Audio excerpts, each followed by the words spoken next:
Nah, son, this ain't your grandpa's morphin' time, let me tell you that. In the pantheon of tokusatsu, the big three come down to Kamen Rider, Ultraman, and Big Daddy Super Sentai. In my never-ending quest to collect all of the Tokufinity stones, today we're talking all about none other than the new kid on the block, No.1 Sentai Gozyuger. With its obvious ties to Power Rangers, what with PR adapting the action footage of Super Sentai until everything became dumb and bad, and no, I'm not sorry. No, it's not Hunter's fault, and she can do no wrong. Don't at me! Super Sentai is gonna be partially brand new territory for me here. So I'm sure picking an anniversary season to review will not be confusing in the least bit for me. Why does that guy have a butt on his forehead? Is Gozyuger worth enjoying for the same reasons that Kamen Rider Gavv is proving to be peak superhero entertainment? Or is this show a wolf of a whole different coat? I tried, okay? Also, don't worry, Kamen Rider fans, we will be back to Gavv in no time. I'm just waiting for all of the final episodes to air before I deliver on my final thoughts on the show as a whole, so... But with Gozyuger being the new hotness, we've got to keep pace with all of the toku goodness that's available to general audiences right now. Well, I guess, well... You know, technically, perfectly legal, man. My name is All Night, and this is why we need to be talking about No.1 Sentai Gozyuger. Let's do it, guys! Right. It's morphin' time!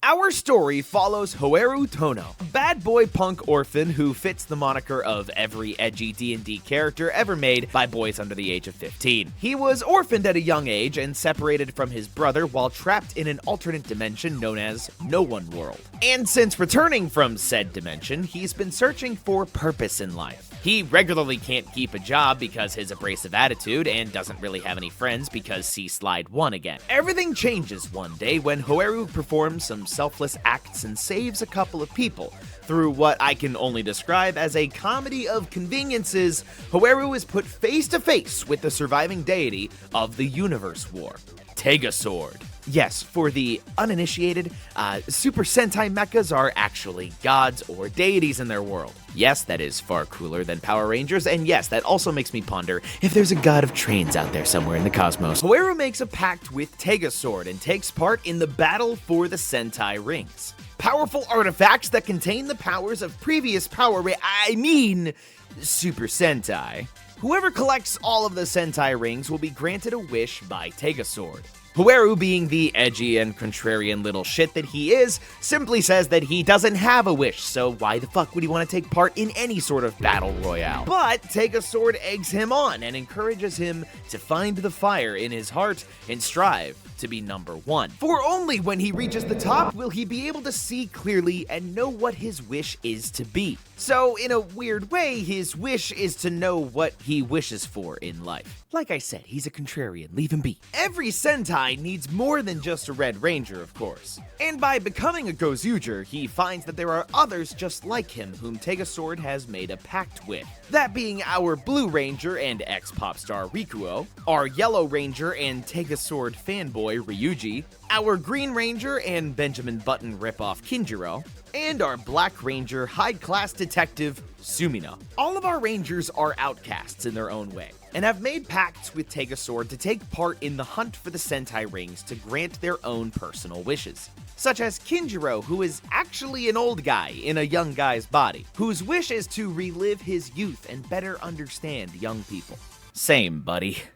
Same.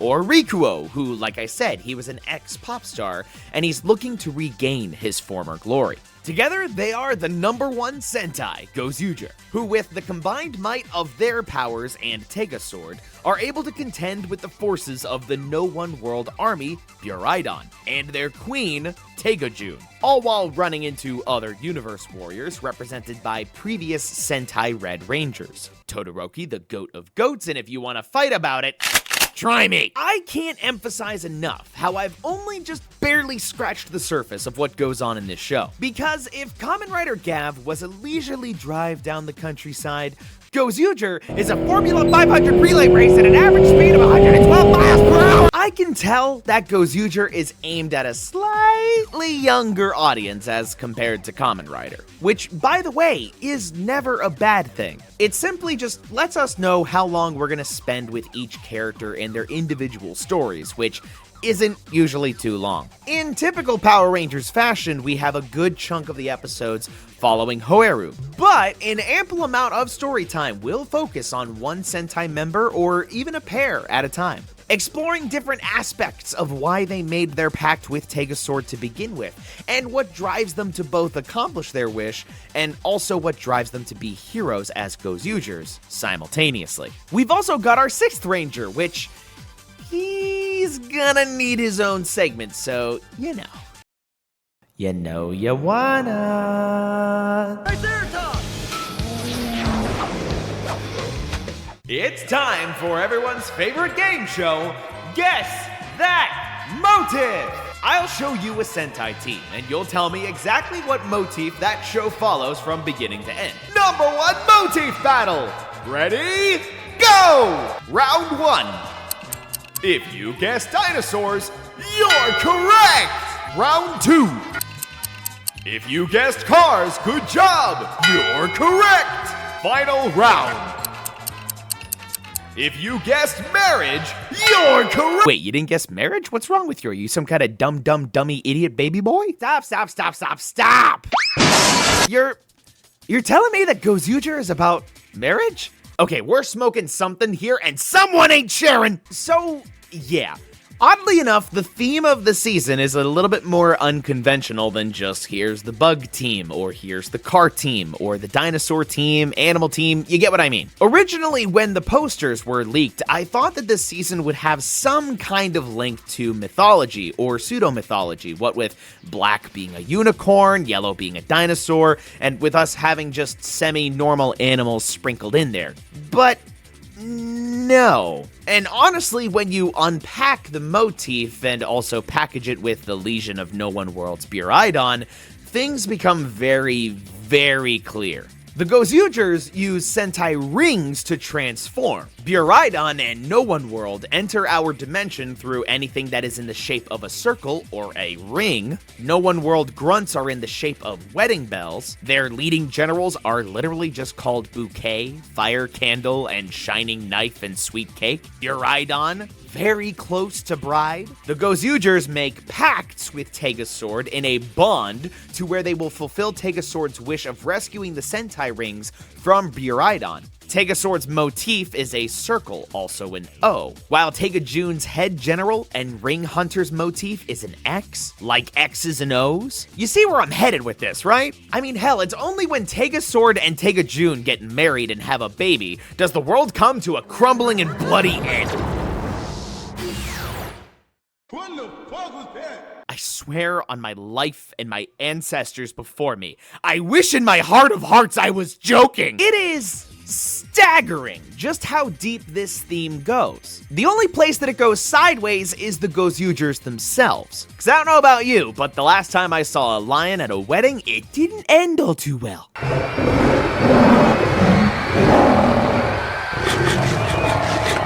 In continuing with how contrarian this show has been, thus far, the Gozyugers don't have their own mechas to pilot. Rather, their weapons combine with Tegasword in his giant form to serve as the different colors of Tegasword. This is kind of a bummer, actually, for me. When I saw the suit designs, I thought that a Beast Sentai with these types of animals could actually have some really sick designs for individual mechs, but as is, we only get 5 variants of Tegasword, and that's about it. Except for Goodburn, he can do no wrong.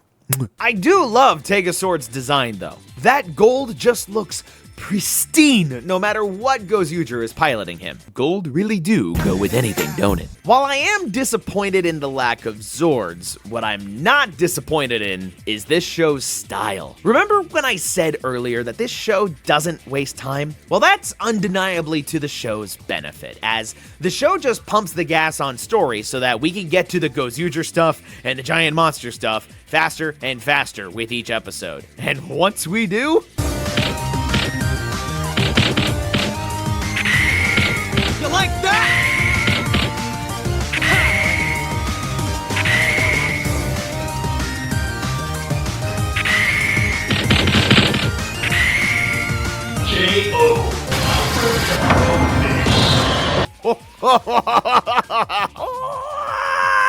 Yes! Yes, yes, yes! Another estranged theme with this whole season is, oddly enough, fighting games. Or at least, competition in general. The number 1 at the beginning of the title isn't just for show or bragging rights as a whole. The pattern of the show is that each individual ranger, and even the monsters, have a claim to fame about them that makes them want to strive to be, you guessed it, number 1. This goes hand in hand with the competition/fighting game aesthetic that all of these fights take on. Also, guess what? The fights start in a ring, because rings, because marriage, because wife, because... And the style extends even deeper into the fight choreography. Because of course we've got your typical Sentai group battles, as well as some small group bouts with the generals and stuff. And it's all pretty standard fare. It's pretty good. But they get mega creative with the powers and the inky, stylized feel to what I can only describe as the UI of the fight sequences. It's giving Street Fighter 4, if you know, you know. Once the sequences start to ramp up in intensity and incorporate some more CGI. Sorry, don't know what happened there. When the fights ramp up, that's when it gets more artistic and wild. And oddly enough, despite not being photorealistic, I usually prefer it when they pump out the CGI and get just ridiculous, as opposed to just raw dogging it with some normal fight choreography, which that's always nice too. Like I said in my Kamen Rider videos, link in the description, I don't really need CGI to be Davy Jones level of detailed, but we obviously are leagues and bounds away from 90s CGI in the year of our Lord Tegasword 2025. So it's nice to see these showrunners using CGI for style as opposed to realism. The style extends even more into, well, the pacing of the show as a whole. This obviously comes from a place of ignorance, as I've only ever seen clips of other Super Sentai before, so forgive me if other seasons are just like this. This is my first season that I've truly kept up with, but even when the Gozyugers aren't morphed, the show is...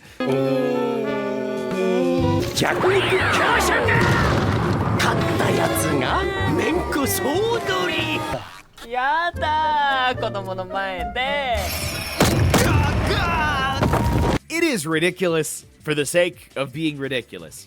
Bar none. Is it childish, estranged humor that's the multicolor equivalent of jingling keys? Dingle, dangle, dingle, dangle. Yes. Is it peak cinema?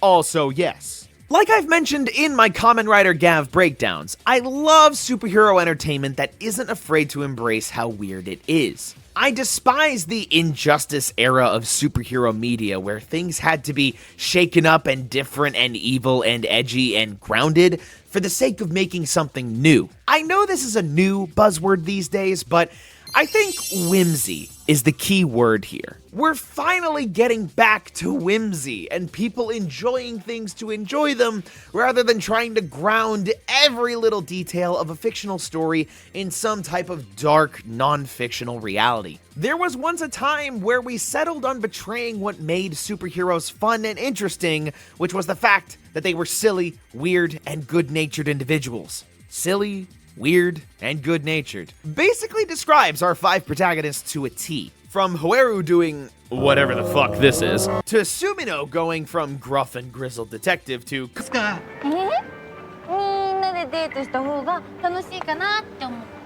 in 0.5 milliseconds, is part of the show's charm. Now, to be fair, this can be overbearing sometimes. And it could be because we're so early on in the show's run that things have yet to lock in just yet. Although, you know, the world did end once, but then Kumade-san showed up and made everything better. But like I said, the younger target audience is very, very, very clear here. It's still enjoyable though, and honestly, the absurdity gets me to belly laugh on more than one occasion. Fuck the hell yes, dude. I have this silly thing about tokusatsu designs, which is why I've ingested so much more Kamen Rider and Super Sentai as opposed to Ultraman. It's the silliest thing, and you're gonna laugh at me, and I'm so sorry when I say it, but lips. Metal fucking lips. Say what you want about Mighty Morphin Power Rangers / Zyuranger, but those lips, terrible. Takes the whole design apart and makes everybody look stupid for me by comparison. I prefer the comic redesigns of these suits that gave them visor plates over the mouths to make the helmets look like proper helmets. What in the cotton candy, pickle Randy, Rick and Morty fuck is the point of lips on helmets? Is it supposed to humanize a guy that has a big fat red triangle on his head? Because I don't know about you, but it sure as hell doesn't help me any. Ultraman gets away with it though, as I think part of the illusion is that Ultraman is technically supposed to be a biometal organism. So there's some element in there that these fish lips should eventually open to speak or to talk, but they just don't because it's a suit. But 9 times out of 10, when I see lips on a toku design, I vomit in my mouth just a little bit. This doesn't inspire me with a sense of heroism or make me watch in awe at how badass they are. They all just look like they have gaudy dents that need to be buffed out. Sorry for you mouthers out there, or lippers out there. I don't like the sound of that last one. But the true best Sentai / Power Rangers designs are those that treat the masks and helmets like masks and helmets. It's supposed to dehumanize the hero because the rest of them is the human part. We're not supposed to see a face beneath that because the only purpose of a mask or a helmet serves as protection and hiding identity while replacing that identity with another, like a wolf or a bat or a triceratops. You get my point here? Not only do faceplate designs reign supreme for me, but these might be my all-time favorite Ranger designs across all of Super Sentai and all of Power Rangers. Yes, even the comic designs. Yes, even the American originals like the GOAT, Titanium Ranger. Obviously, the faceplates are the first win for me, but these suits having the accents of gold throughout the design, again, tying it back to gold rings and sticking it to that ceremonial feel of a wedding, the gold just pops so well and ties all of the Gozyugers back to the primarily gold and royal looking Tegazord. Not only that, but the suits have equal parts black in their designated colors, which helps them stand apart from other Sentai teams. The only design that suffers for this just a little bit is Sumino, or Gozyu Unicorn. Yes, it's great that she's the first black female ranger, and there's the slightest bit of pink in her design, which helps the suit pop just a smidge. But if I had my way, I would have found a way to incorporate far more pink into the design in the same way that black already offsets the rest of the Gozyugers. It's a problem purely of circumstance here, in that they chose to divvy up so much black into the base designs, but it's just a nitpick if nothing else. All in all, the Gozyugers themselves are fantastic designs, and their counterparts, the No.1 World Generals, are also quite fascinating. Each one is meant to look like a jumbled up mess, because they're all creations of Tega June, who was only recently revealed as a super AI created by humanity, whose sole purpose is to mimic and recreate things who are the best at something, such as murder mystery solving, or treasure hunting, or field days and festivals. While sure, it might not be as cheesy or self-explanatory as Scary Skeleton Man or Giant Pighead Man, I think the nod to generative AI and how messy and disorganized it can look helps strengthen the theme of the Gozyugers rising above the imitations and mimicry of a machine, and showing Tega June and the rest of No.1 World the real way to come out on top. I am very fascinated to see where the suit designs just go from here, especially with power-ups finally being introduced. Oh, baby! I call it a rug. Rhymes with Come on. and this one, I call it a Come on. rhymes with grug. That doesn't rhyme. If I die tomorrow, all you need to know about me is 2 things. Number 1, I like coffee. Gee, picture that. And number 2, I like bears. Bears are my all-time favorite animal, and they've only seen very, very, very, very few appearances in all of Super Sentai. So to finally have a polar bear-themed ranger, to have him be the coolest, most conceited butthole in the whole show, while still having a heart of gold and finding time to be a hero. And I'm the one to get it, bro. I swear to God I get it, bro. So don't just let me get it. Yeah. Let's go. I'm gonna be there. Yeah, I'm the one to get it, bruh. I swear to God I'll get it, bruh. Hey, I ain't never giving up. Yeah, I never give up. I got this, man, I got it. I will not quit, I'm on it. Never off it. Got the block lit, I'm toxic. Spitting logic, make them nauseous. Honest, can I stop this? Never cautious, drop it. I'm the hardest. Knock, knock, bitch, watch it. I'm the fucking king of rock, bitch. And Kumade, as a whole, is not just a super cool and edgy 6th Ranger. He also is an oddly fascinating character in terms of his backstory. Remember back on the topic of that universe war that I mentioned, that Sword won all those years ago? Well, it wasn't on his own. The original pact holder and original Gozyu wolf was in fact Kumade. But after winning the universe war, he was stuck at the edge of eternity for 10,000 years. Until Tega Jun and Tega Sword had a non-consensual son named Tega Knuckle. Tega Knuckle then found Kumade, freed him from his slumber, and made a pact with him. Cause he doesn't want to become a destructor of humanity or something like that, he just wants to be a cool bear robot dude and play Uno. Kumade also sees the shitfest of a world that he left behind after the universe war, so he decides to side with Tega Knuckle and renames him Goodburn, and sets out on a mission to win the new universe war, collect all the Sentai rings, and absorb all of their power to become a god himself, and hard reboot the world to his own design. What the shit? Like, this guy should just be a straight up villain. Did I miss a page? I should straight up hate this guy, but like, I don't? Again, Kumade, up to this point, while being a selfish prick who sells his heroism for a price, he still finds time to be endearing. The whole Field Day episode is proof that this guy does give a shit about people, even if 10,000 years did make him into a cynical jerk who mostly only helps people for a price. Needless to say, I'm interested to see how Kumade eventually eases up on the whole holier-than-thou shtick and eventually forges a greater bond with the rest of the gang.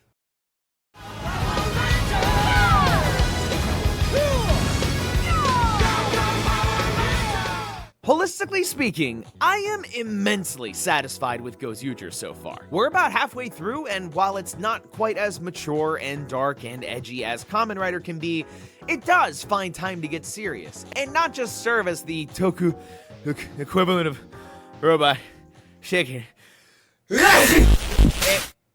Excuse you? Hello, my name is All Night. I've been your host, and it's time to have a wonderful night. That's only like 80% of what I say, and in the completely wrong order. Who the fuck are you? Come on, bro. You know me.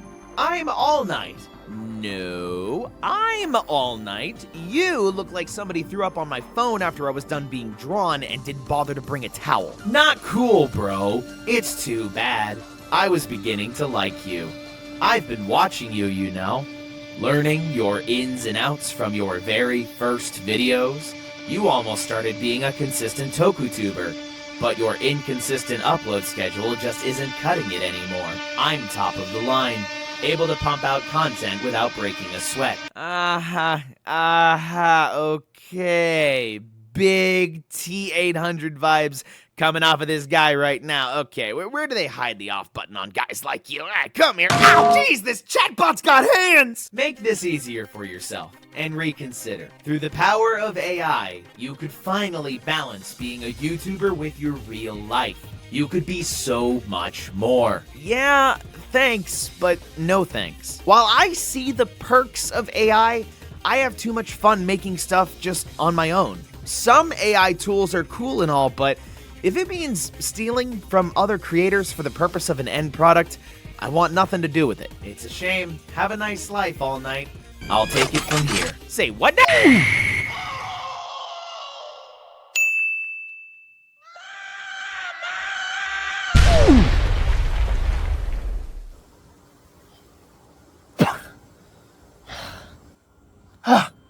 Wait a minute. I'm fleshy. How did he do that? I haven't been live action for like 3 videos now. And no changer to get back. I'm stuck like this. And he's gonna go content farm my channel for like 50 videos deep that are all just rehashed things that I came up with once upon a time. My channel's doomed.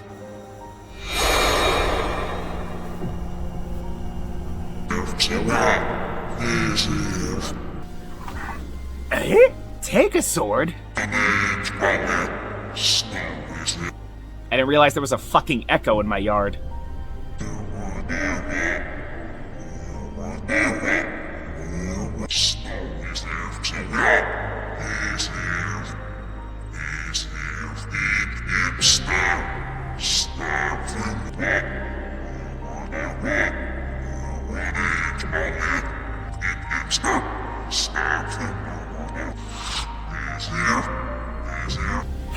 Only problem, TS.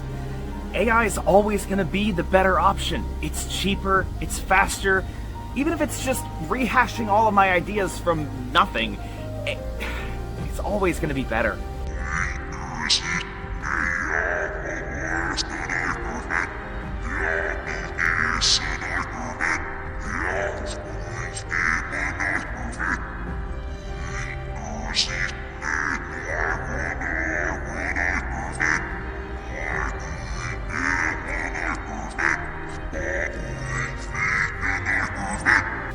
I like your funny words, Magic Man.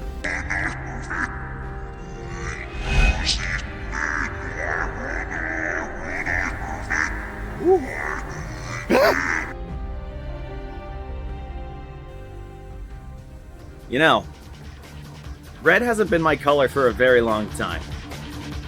But today, I'll make an exception. Engage! Up your hands!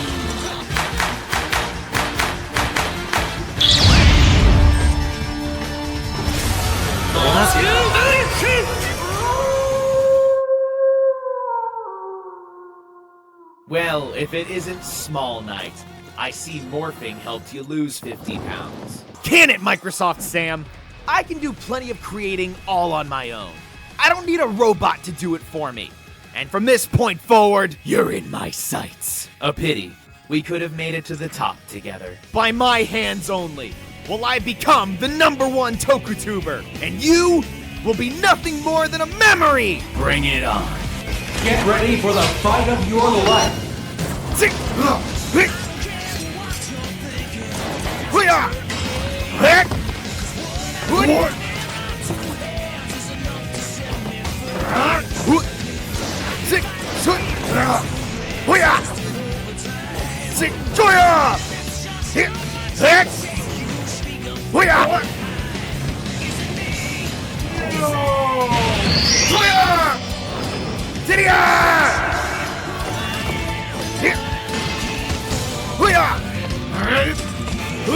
We toku-tubers create to create. The heart of tokusatsu is the ability to create and film what is in front of a camera. Utilizing creativity and unconventional means to achieve a desired result. You create for the end product and nothing else. Without the heart of toku, you miss the point altogether.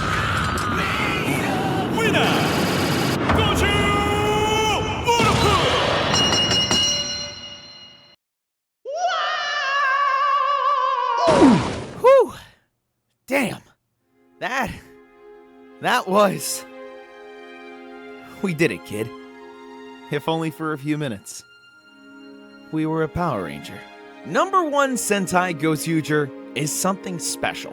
From its campy and whimsical nature to its deliberate and consistent use of theming to deliver its stories, all the way down to the epic and stylish as hell fight scenes. I'm unsure if Power Rangers will ever touch Sentai ever again, and quite frankly, I don't even know if I want them to anymore. I'm happy seeing just how wacky and crazy the original source material can get without needing them to Americanize it solely for me to be able to understand the story. Sure, I might not know what a gyaru is, but a quick Google search will surely help me learn in no time. And sure, maybe I don't have much stake in the Heisei discussion, but I can educate myself if I really want to, and open my eyes to appreciate those moments and episodes even more. I think what makes Gozyuger special is that it's all on its own and embraces the past, which in turn allows me as a viewer to absorb all of the cultural references as much as I can, while also still getting to laugh my ass off for how weird the characters can be, and also jumping out of my seat with just how glorious, snappy, and well done the fight scenes can be. Gozyuger is as toku gets. And while not as dark or layered as Kamen Rider Gavv, it still finds time to tell a damn good story and deliver on high-octane toku action that we're all always here for. And that is what makes it number 1. My name is All Night, and next time, get ready to shin your last hens, my guys, because we'll finally be digging into the last course of Kamen Rider Gavv. Be sure to engage that like button and show the algorithm some of that love. Clap your hands all over that subscribe button for more toku content, and don't forget to stay loved, keep loving, and keep creating. Oh, and have a wonderful night.